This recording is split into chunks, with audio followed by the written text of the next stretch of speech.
Number system में जो सबसे कंफ्यूजिंग चैप्टर है, जो सबसे कंफ्यूजिंग टॉपिक है, फैक्टर निकालने का, sum factor, odd factor, factor का सम कितना होगा, अभाज्य फैक्टर क्या होते हैं, कुल फैक्टर क्या है, इतना झोल है इसमें जो विद्यार्थी देखते ही कंफ्यूज हो जाते हैं। मेरा वादा और गारंटी है कि इस वीडियो को देखने के बाद फैक्टर संबंधित कोई भी समस्या आपको नहीं रहेगा। चलिए आगे चलते हैं बिना वक्त गवाएं। पहला ही सवाल है, एक 10,500 के कुल कितने गुणनखंड है। पहले हम बात करेंगे कुल गुणनखंडों पर। तो पहले तो आप गुणनखंड निकाल लो, और अब हम आपको ये नहीं बताएंगे कि गुणनखंड क्या होता है। तो आप क्या करेंगे, पहले जो 10,500 है उसका आप क्या करेंगे, अभाज्य गुणनखंड निकाल लेंगे। कैसे निकालते हैं ये तो आपको पता ही होगा। अभाज्य गुणनखंड कैसे निकालते हैं, बच्चों वाले ऐसे करके 2 से यानी अभाज्य संख्याओं से लगाते जाएंगे, 3, 4, 5, 7 से भाग लगाते जाएंगे कैसे करके। अच्छा, इसको जल्दी कैसे लगाएंगे आप, इसके लिए मैंने देखो क्या किया है, एक 10,500 को क्या किया है, 105 लिखे हैं एक तरफ, 100 लिखे हैं एक तरफ। अब देखिए 15 सत्ते होता है ना 105, तब 15 का होगा 3 पंचे, फिर सत्ते कर दिए। 100 होता है 25 चौके, तब 55 25, 2 दूना 4। अब इसको सबको क्या किया, हम एडजस्ट कर लिए हैं। 1 5 यहाँ, 2 5 यहाँ, तो ऊपर में हो गया 3 5, 3 5 हो गया, 3 यहाँ, 3 कहीं नहीं, सिंगल 3 है, 2 है 2 जगह, 7 है 1 जगह। जब इसको आप अभाज्य गुणनखंडों में तोड़ लें, गुणनखंडों की संख्या पूछे, सम पूछे, विषम पूछे, जो भी पूछे, आप उसको सबसे पहले क्या करेंगे, अभाज्य गुणनखंड में तोड़ लेंगे। अभाज्य माने एकदम छोटा, वो और छोटा ना हो सके। अब क्या करेंगे, जब भी निकालना हो कुल गुणनखंड, जब भी आपको कुल गुणनखंड निकालना हो तो क्या करेंगे, पावर में एक एक जोड़ करके गुना कर देंगे। तो पहले का पावर देखिए कितना है, 3 है। पहले का पावर 3, तो 3 में मैंने 1 जोड़ दिया 4। दूसरे का पावर 1, सॉरी यहाँ पे पहले मैंने 2 का लिख लिया है, तो 2 का पावर देखिए कितना था, 2 है, तो 2 में 1 जोड़ दिए। फिर 3 का पावर 1, 1 में जोड़ दिए 1। फिर 7 का पावर 1, 1 में जोड़ दिए 1। यानी जितना भी पावर होगा उसमें एक एक बढ़ा करके गुना कर देना है। तो 3 1 हो गया 4, 2 1 हो गया आपको 3, और 1 1 हो गया 2, और 1 1 हो गया 2। इसको गुना कर लो अब, 4 दूना 8, 8 तिया 24, 24 दूना 48। यानी कि 10,500 में कुल गुणनखंड कितने हैं, 48 है। 10,500 में कुल कितने गुणनखंड है, 48। चलिए आगे देखते हैं। अगला है 3600 में कुल कितने गुणनखंड है, या 3600 के कुल कितने गुणनखंड होंगे। तो पहले इसको आप क्या कीजिए, अभाज्य गुणनखंड में इसको तोड़ लीजिए। मैंने क्या किया, 3600 को पहले क्या किया, 36 और 100 में तोड़ दिया। अब 36 होता है 4 नमा 36, 4 होता है 2 गुने 2, और 9 होता है 3 गुने 3। अब 100 होता है 2 दूना 4, 55 25 चौके 100 होता है। यानी 2 गो 2 यहाँ पे, 2 गो 2 यहाँ पे, तो 2 के पावर 4 हो गया यहाँ पे, 2 गो 3 यहाँ पे है, 2 गो 5 वहाँ पे है। जब अभाज्य गुणनखंड में टूट जाए तो फिर क्या करना होगा, कुल गुणनखंड निकालने के लिए पावर में एक एक जोड़ करके गुना कर देंगे। पहले का पावर 4, 4 में 1 जोड़े 5। दूसरे का पावर 2, 2 में जोड़े 1 तो 3। 5 का पावर 2, 2 में जोड़ दिए 1 3। तो 4 1 5, 5 गुने 3 गुने 3, तो 5 तिया 15, 15 तिया 45। यानी 3600 में कुल कितने गुणनखंड है, 45 गुणनखंड है। उम्मीद करते हैं ये वीडियो आपको अच्छा लग रहा होगा, सवाल समझ में आ रहा होगा। अगर सवाल समझ में आ रहा है, कुछ सीख रहे हैं, तो वीडियो को लाइक, शेयर और सब्सक्राइब जरूर कीजिए, ताकि मेरा मोटिवेशन डबल हो, तो मैं आपके लिए ऐसे ही कई सारा और वीडियो लाते रहें। चलिए आगे चलते हैं। 360, अब देखिए थोड़ा सा बदल गया, 360 के कुल कितने विषम गुणनखंड होंगे। अभी तो आपने केवल गुणनखंड निकाला था, अब ये कह रहा है कि विषम गुणनखंड कितने होंगे। विषम तो जानते होंगे, 2 से नहीं कटने वाले को बोलते हैं। कुछ भी पूछे गुणनखंड के मामला में, पहले आप क्या करेंगे, अभाज्य गुणनखंड निकालेंगे। अब अभाज्य कैसे निकालेंगे, तो 36 को क्या किया हम, 36 दाही, देखो 36 में होगा एगो 36, और 1 होगा 10, तो 36 होगा 2 दूना 4, 4 नमा 36 होगा, और 10 होगा 2 पंचे 10। एक दोबारा समझिए, 36 होता है ना, 4 नमा 36, तो 4 में होगा 2 गुने 2, और 9 में होगा 3 गुने 3, और 10 में होगा 2 पंचे 10। तो अब देखिए 2 कितना है, 3 वो 2 आ गया, तो 2 के पावर 3। 3 कितना है, 3 तो 2 ही दिख रहा है, 3 के पावर 2, 5 एक ही है। अब यहाँ पे अगर बोलता कुल गुणनखंड कितना होगा, तब तो हम सभी के पावर में एक एक जोड़ के गुना कर देते। लेकिन यहाँ पे क्या कह रहा है वो, कि विषम गुणनखंड बताओ, कुल मत बताओ, विषम। तो सिंपल है भाई साहब, विषम गुणनखंड बताना है तो विषम बेस को ले लेंगे। किस बेस को लेना है, विषम बेस को, जिसका बेस सम होगा उसको छोड़ देना है। अरे 2 जो है वो सम है ना, अंक जो आपने अभाज्य गुणनखंड निकाला है वो तो सम है 2, तो 2 को छोड़ दो। 2 के अलावा देखो क्या है, 3 के पावर 2, 5 के पावर 1, तो 2 में जोड़ेंगे 1 और 5 में जोड़ेंगे 1, सॉरी 5 की पावर 1 है तो 1 में जोड़ेंगे 1, तो 2 1 हो जाएगा 3, 1 1 हो जाएगा 2, तो 3 दूना हो जाएगा 6, यानी 360 में कुल विषम गुणनखंड हो जाएगा 6। कितना हो जाएगा? 6 हो जाएगा। नोट में क्या लिखा है? विषम के लिए केवल विषम बेस पर ही फोकस करना है। बेस माने जिस पे आपने पावर चढ़ाया है उसी को बोलते हैं बेस, या जो आपका अलग अलग गुणनखंड जो आया है उसमें जो सम वाला गुणनखंड होगा उसको छोड़ देना है। आगे देखिए, आगे लिखा हुआ है 4200 के कुल कितने सम गुणनखंड है। ये सारे एग्जाम में पूछे गए, आपके रेलवे में पूछे गए सवाल हैं। तो 4200 में कितने सम गुणनखंड है? सम गुणनखंड पूछे या विषम गुणनखंड पूछे, आपको क्या करना है? सबसे पहले तो उसका क्या करना है? अभाज्य गुणनखंड करना है। तो मैंने क्या किया, पहले 42 पे फोकस किया। 42 कैसे होता है? 6 सत्ते होता है, तो द्वितीय और द्वितीय 6, 6 सत्ते 42। अब 100 होगा, 2 दूना 4, 4 गुने 25, 100 हो जाएगा। कहने का मतलब हुआ कि 2 कितना आ गया? 3 गो आ गया। एक यहाँ है, 2 हो गया 3 गो, 3 कितना है? 1 गो है, 5 कितना है? 2 गो है, 7 1 गो है। अब आपको क्या करना है? सम गुणनखंड निकालना है।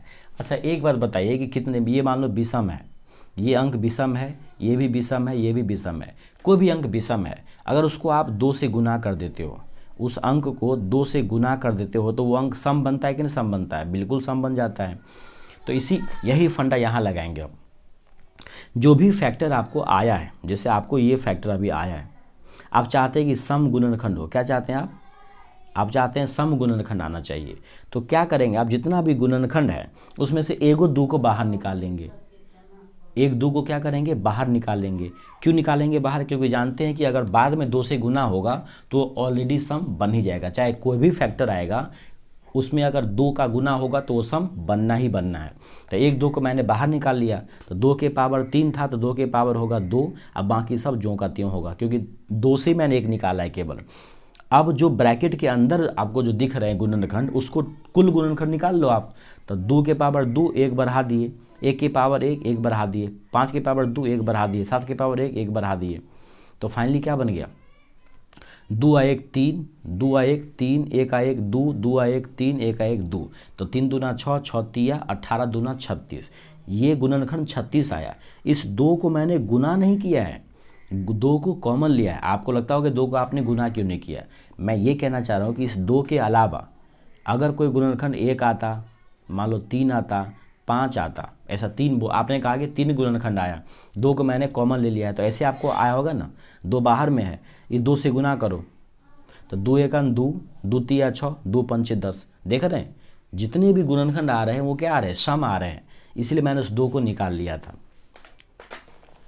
अब नया सवाल है कि 19,600 के सभी गुणनखंडों का योग निकाले। गुणनखंडों को जोड़ना भी पड़ता है कई बार। सम निकाल लिए, विषम निकाल लिए, कुल गुणनखंड निकाल लिए, अब क्या निकालना है? सम निकालना है। सम गुणनखंड कैसे, सॉरी गुणनखंडों का योग निकालना है। तो सबसे पहले तो आप क्या करें, 9600 जो है उसको क्या करें आप? फैक्टर निकाल लें, अभाज्य गुणनखंड निकाल लें, जैसे भी निकालना चाहे आप, भाग लगा के कैसे भी। तो 2 के पावर 4 आया, 7 के पावर 2 और 5 के पावर 2 आया। अब इसको अगर जोड़ना हो, इसको अगर जोड़ना है तो क्या करेंगे? अलग अलग जो 2 के पावर 4 है उस पूरे फैक्टर को जोड़ेंगे, 7 के पावर 2 पूरे फैक्टर को जोड़ेंगे, 5 के पावर 2 पूरे फैक्टर को जोड़ेंगे और सबको गुना कर देंगे। जैसे 2 के पावर 4 है तो 2 के पावर 0 होगा, फिर 2 के पावर 1, 2 के पावर 2 3 4 ऐसे कर लेंगे 4 तक। फिर 7 के पावर 2 है तो 7 का पावर 0 भी होगा, 1 होगा 2 होगा। 5 के पावर 2 है तो 5 का पावर 0, 1 का 2 होगा। अब इस सबको जोड़ेंगे। देखिए समथिंग का पावर 0 1 होता है, तो 2 का पावर 0 हो गया 1, 2 के पावर 1 हो गया 2, 2 के पावर 2 हो गया 4, 2 के पावर 3 8, 2 के पावर 4 16। ऐसे करके 7 का पावर 0, समथिंग का पावर 0 1, किसी का भी पावर 0 हो तो 1 होता है।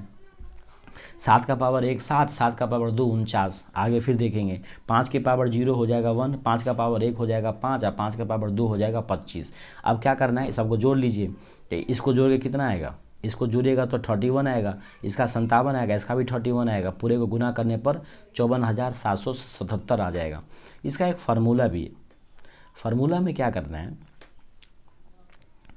कि जो भी आपने पावर लिखा था, जो भी आपको पावर यहाँ पे आया था उसे एक बढ़ा देना। जैसे 2 के पावर 4 आया है तो उसमें एक बढ़ा दो, 2 के पावर 5 घटे 1 और बट्टा में 2 घटे 1, बेस में से एक घटा देंगे। फिर 7 के पावर वहाँ पे 2 आया था तो 7 का पावर 1 बढ़ा दिए, 7 के पावर 3 घटे 1 और बट्टा में वही बेस घटे 1, तो बेस 7 है तो 7 घटे 1। फिर 5 के पावर वहाँ पे 2 आया था तो 5 के पावर 3 घटे 1 बट्टा में बेस घटे 1, बेस तो 5 ही है तो 5 घटे 1। अब देखिए 2 के पावर 5 होता है 32, तो 32 घटे 1 हो जाएगा 31 बट्टा में 1 डायरेक्ट। 7 के पावर 3 होता है 343 घटे 1 हो जाएगा 342, 342 बट्टे में 7 में से गया तो 6। 5 के पावर 3 होता है 125 घटे 1 124 बट्टा में 5 घटे 1 4। अब इसी को आप गुना कर लीजिए, काट खुट के आपको उतने आ जाएगा 54,777। चलिए आगे देखते हैं, सम भी समझ में आ गया आपको। अब यहाँ पे है 256 के कितने गुणनखंड ऐसे हैं जो पूर्ण वर्ग है। पूर्ण घन भी पूछ सकता है लेकिन फिलहाल पूर्ण वर्ग पे बात करते हैं। 256 के कितने गुणनखंड है जो पूरा पूरा वर्ग होगा।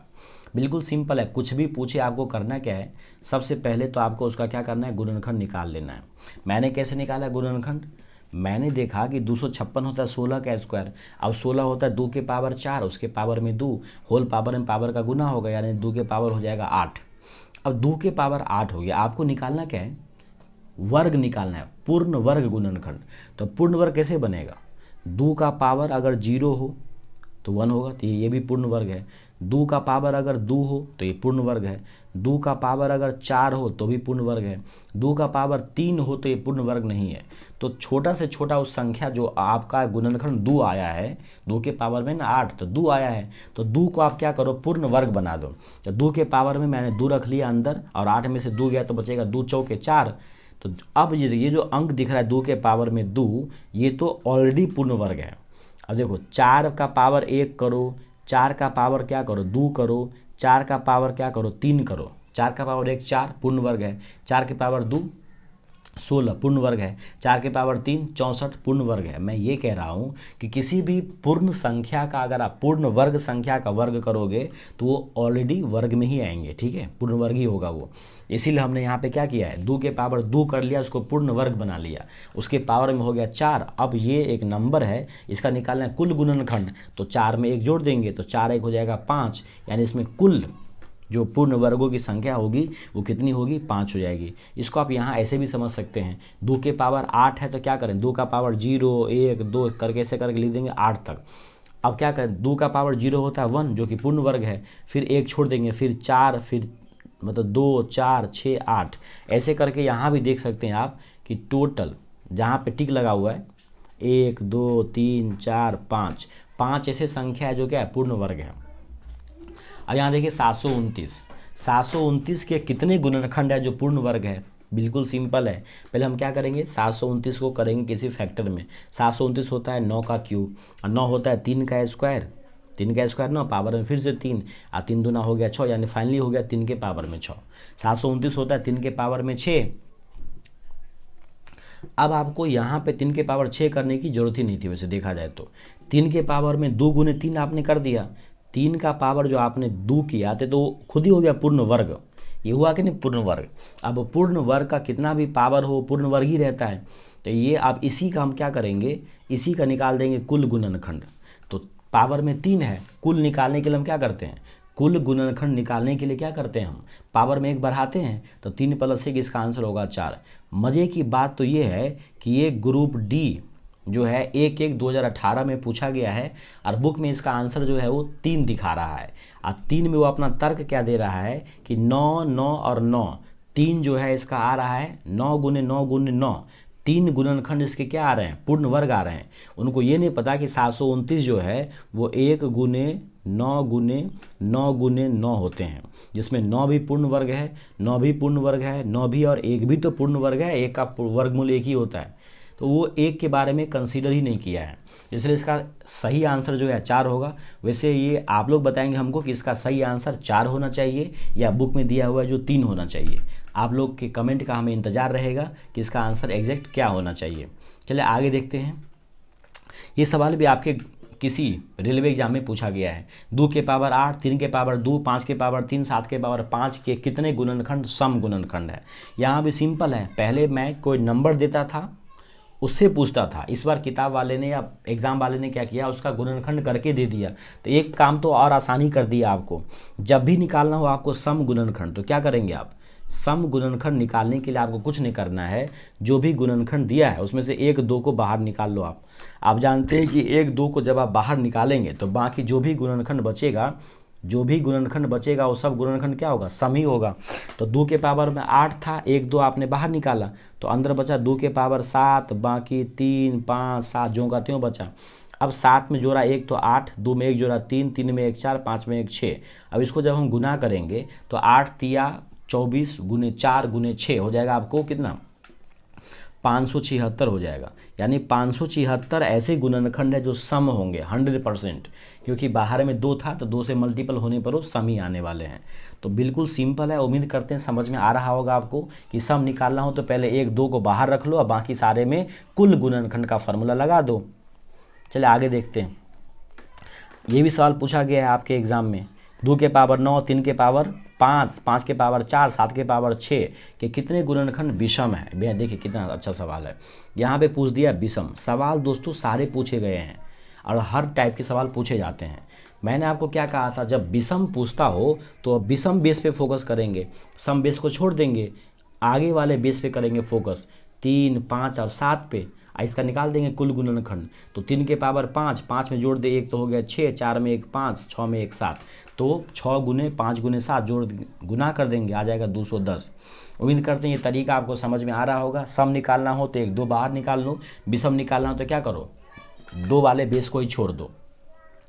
आगे देखते हैं ये क्या सवाल था, ये तो पूरा सवाल ही नहीं लिखा हुआ है। लिखा हुआ है 2 के पावर 8 के पावर 10, 9 के पावर 7 और 7 के पावर 8 के कुल कितने अभाज्य गुणनखंड है। दोस्तों यहाँ पे छूट गया लिखना, आप लिख लेंगे। ये क्या पूछ रहा है, अभाज्य गुणनखंड पूछ रहा है। क्या पूछ रहा है, अभाज्य गुणनखंड।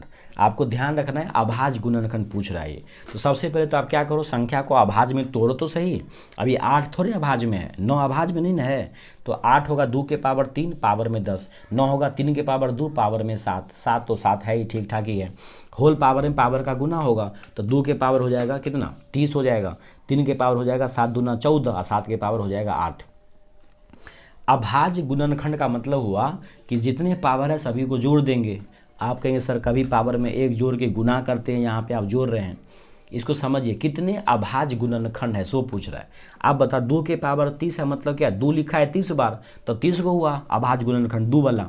3 के पावर 14 है मतलब क्या है, 3 जो है वो 14 बार होगा अभाज्य लिखा हुआ उसमें अभाज्य गुणनखंड के रूप में। 7 के पावर 8 है तो 7 लिखा होगा 8 बार आया होगा आपको कुछ सवाल में, तो 8 को हो गया 7 वाला, यानी 30 को हो गया 2 वाला गुणनखंड, 14 को हो गया 3 वाला गुणनखंड और 8 को हो गया 7 वाला गुणनखंड। सब के सब अभाज्य हैं।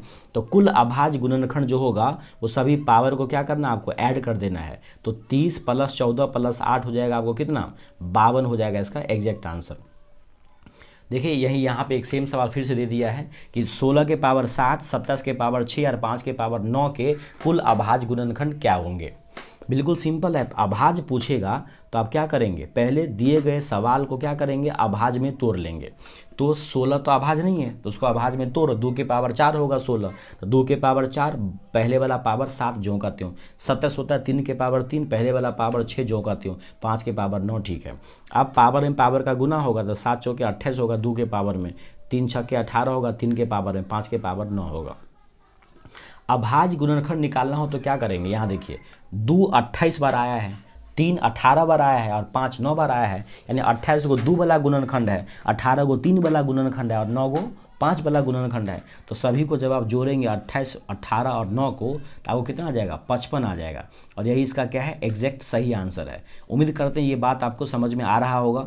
तो फैक्टर संबंधित आपने क्या देखा, कुल फैक्टर कैसे निकालते हैं, सम फैक्टर कैसे निकालते हैं, विषम फैक्टर कैसे निकालते हैं, पूर्ण वर्ग कैसे निकालते हैं। ऐसे दोस्तों पूर्ण घन भी निकालेंगे, मैंने इस सवाल हमको मिला नहीं इसलिए मैंने उसको नहीं लिया है। उसके बाद अभाज्य गुणनखंड कैसे निकालेंगे। इतना सवाल बनाने के बाद हमें नहीं लगता कोई दिक्कत आपको सवाल में आएगी। फिर भी अगर कोई दिक्कत आ रही है तो कमेंट बॉक्स आपके लिए खुला हुआ है। आपको जो भी सवाल में प्रॉब्लम हो रहा है गुणनखंड में उसको आप कमेंट बॉक्स में सेंड कर सकते हैं। और अगर चैनल अच्छा लग रहा है, सब वीडियो अच्छा लग रहा है, मैं आपको कुछ हेल्प कर पा रहा हूँ, तो प्लीज़ चैनल को सब्सक्राइब जरूर कीजिए। मिलते किसी अगले वीडियो में, तब तक अपना ख्याल रखिए। जय हिंद।